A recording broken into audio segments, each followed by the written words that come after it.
I'm doing a price evaluation on my 2008 Chevy Cobalt to see how much it's going to cost to rebuild, how much I got into it already, and if it's worth more in parts than it is to fix up. And usually every time I get a car, I'll completely go through it first, check out all the damage, any hidden damage, and to see if it's economically feasible to actually rebuild it or part it out. And what I like about buying one type of car at a time, and right now it's Chevy Cobalts, is because even if I decide to part it out, I'll make all my money back on the car.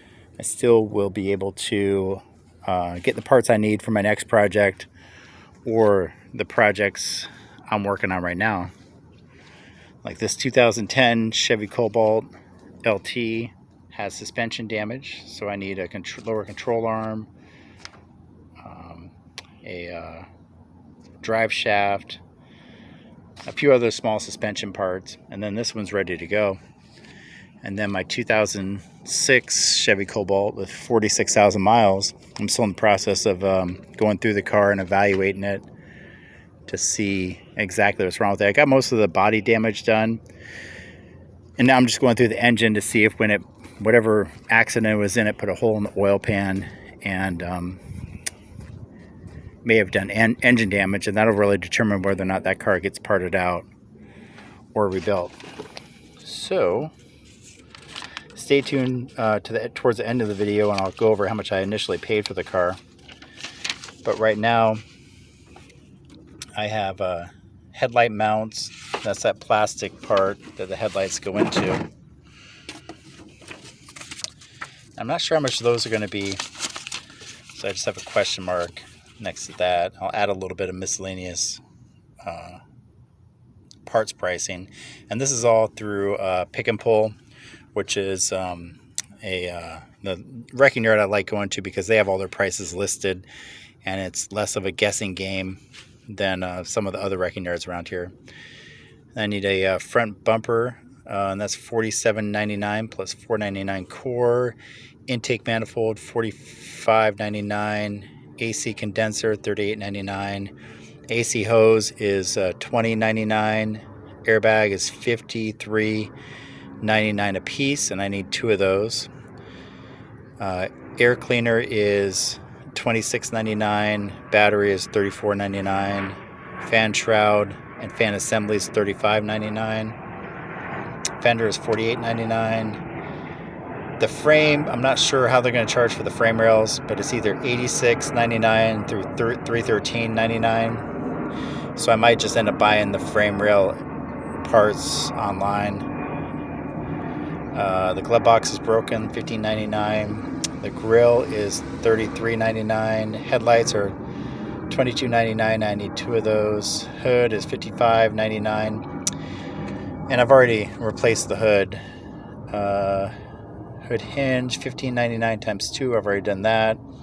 The latch assembly is $15.99. Radiator is $33.99. A radio, because the radio is horrible in here, is $33.99. I'm sorry. The radio is $22.99. I need both of the retractable seat belts, and that's $21.99. A windshield is probably going to be about $50. They don't have a price listed for that, and that's if I buy it from the pull-in part and do it myself. The radiator support, which is this part, and then it's going to come with the headlight buckets. They don't have a price for that, but I bought them before, and they're usually right around $100. So total is $731, and like I said, it's probably going to be about $100 in miscellaneous.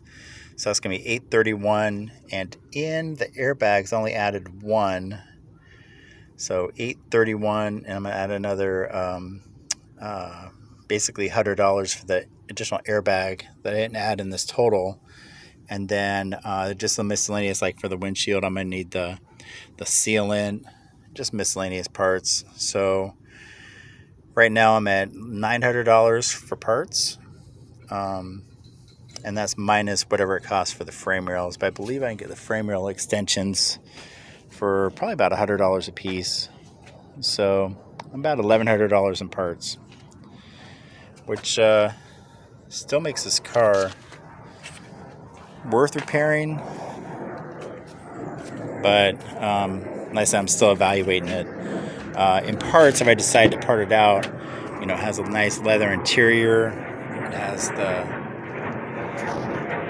sport suspension,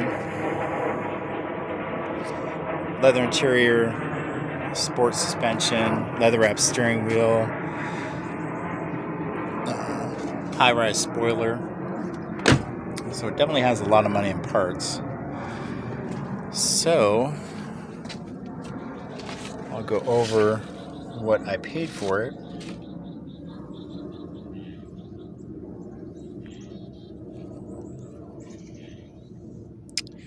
So my winning bid was $375, buyer fee was $120, tow fee was $80, which was a great deal because usually I pay right around $100.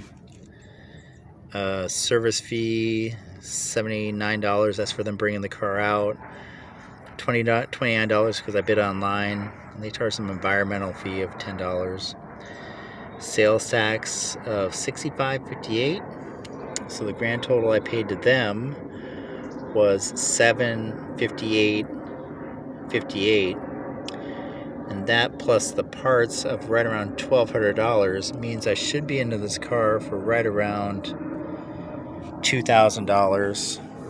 And then typically when you license and register it, that's not really included in the rebuild cost, but typically that's a couple $100, and then a VIN inspection fee as well.